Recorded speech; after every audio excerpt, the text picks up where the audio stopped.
Race number 8 of the AMP Energy Racing Series 2010 season was at the Los Angeles road course on the streets of LA. Cody Lochner would get the pole award for NSC Racing. He's been having a good last couple races in that number 34 Ford Fusion.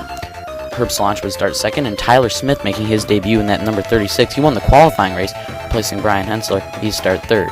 This is Sarah Gramstorff replacing Sean Donnelly after Sean Donnelly had a terrible qualifying race wreck at Talladega. Herb Cilantro would take the lead away in about the 7th turn, and we see Nate Know-It-All is up in the top 5. This is kind of surprising because of the luck he gets in the series, and you know, it's rare to see him up there. There'd be an incident on lap number 2. Fred Richard and Tyson Launschlager make contact. Richard goes into the wall. Up the track he goes. Launschlager hits him once again, and Keith Davis smacks into the side of him. He would keep on going. Then you see Bo Van Pelt get contact in the back of that wreck.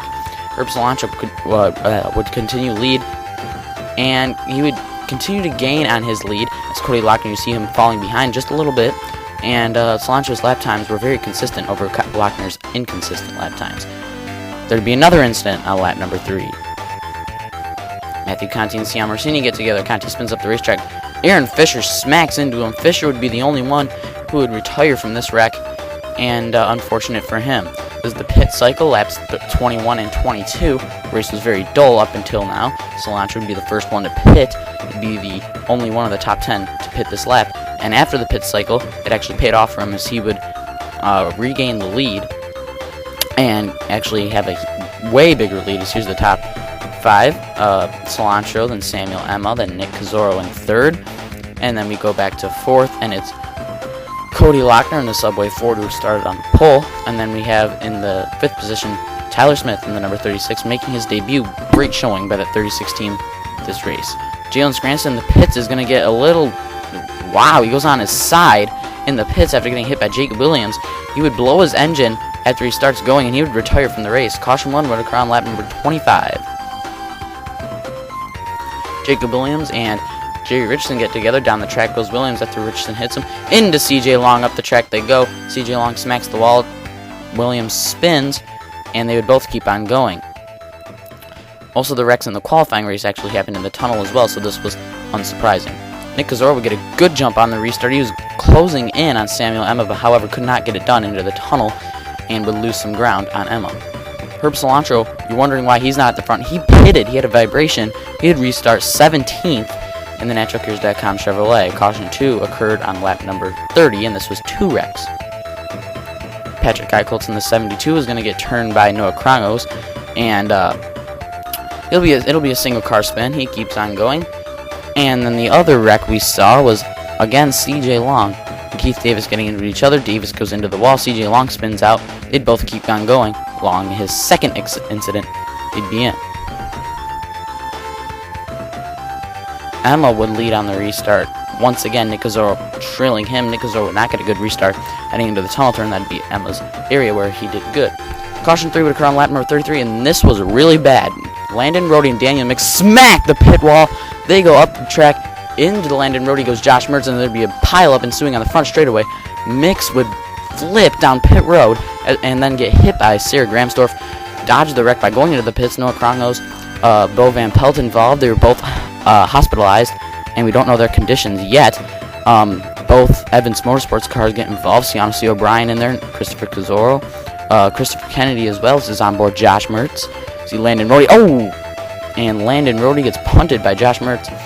And most of those cars involved in the wreck would retire. Here's on board Landon Rhodey.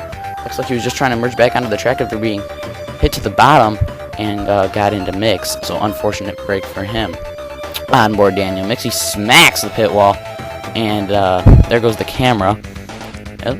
And he just spin on his top down the pit road. And he'd be hospitalized. Sarah Gramstorff coming into the pits trying to avoid the wreck would just tap Daniel Mix down the long pit road. I don't know what that was all about. Emmah led on the restart with only 5 laps to go. Nick Cazzoro stayed right on his bumper. Then you see Nate Know-It-All going for 3rd over Cody Lochner. Know-It-All doing exceptionally well on this road course. He would take the 3rd position away. Cody Lochner battling hard but would not get it. Emmah would take the white flag. Nick Cazzoro way behind him now. And Samuel Emmah, coming off the last corner, would win the Los Angeles Grand Prix, or the Grand Prix of Los Angeles, rather. So Samuel Emmah wins his first career race in car number 27. Nick Cazzaro finishes second after qualifying 7th. Nate Know-It-All 3rd. Cody Lochner 4th.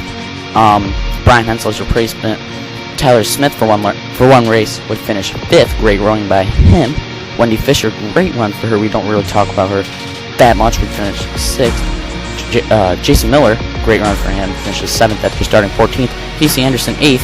And Tyler Deaver finishing 9th. And then Jen Smith comes back from a 17th qualifying position to finish 10th.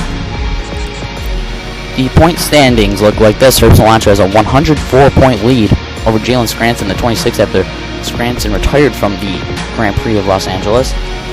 Louis Tellez sits 3rd, Christopher Kennedy 4th, Justin Bizzani in 5th, Jerry Richardson 6th, Aaron Fisher 7th, Samuel Emmah moves all the way up to 8th, Wendy Fisher to 9th, and Cody Lochner up 8 positions to the 10th position. Next race, we have a full coverage race at McKinley. It's going to be a good one. Hopefully we don't have a wreck fest this year.